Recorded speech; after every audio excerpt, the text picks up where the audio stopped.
Remue ménage. Remue ménage.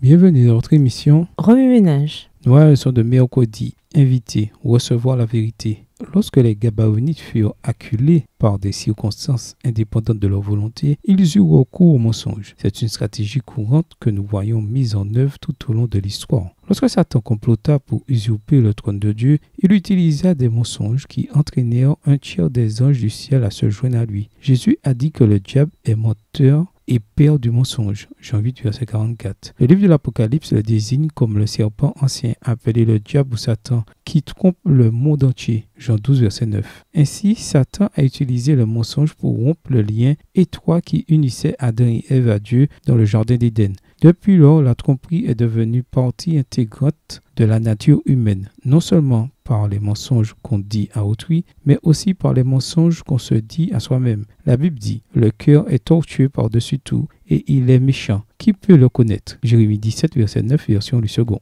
En voyant toutes les tromperies auxquelles nous sommes confrontés en tant qu'êtres humains et le mal qu'elles causent, Jésus propose un meilleur chemin. Dans Jean 14, verset 6, Jésus déclare « Je suis le chemin, la vérité, la vie », nous donnant ainsi la solution aux tromperies qui tourbillonnent autour de nous. La facette la plus puissante de cette déclaration est sans doute la manière dont Jésus présente la vérité, non pas comme une idée, mais comme une personne. Il se présente comme étant l'incarnation et l'essence même de la vérité. La vérité a un nom, et ce nom, c'est Jésus. Parlant de Jésus, Jean a dit « Celui qui est la parole est devenu un homme, et il a vécu parmi nous, plein de grâce et de vérité. Nous avons vu sa gloire, la gloire que le Fils unique reçoit du Père. » Jean 1, le verset 14. Nous pouvons rencontrer personnellement la vérité de Jésus à travers les Écritures. Jésus a dit aux Juifs « Vous étudiez avec soin les Écritures parce que vous pensez trouver en elles la vie éternelle. Ce sont justement elles qui témoignent de moi. » Jean 5, le verset 39. Les Écritures ouvrent un portail vers la communion avec Jésus qui est la vérité. Nous habitons dans un monde qui s'efforce de rendre la vérité subjective. Il est courant de croire que chacun peut avoir sa propre vérité,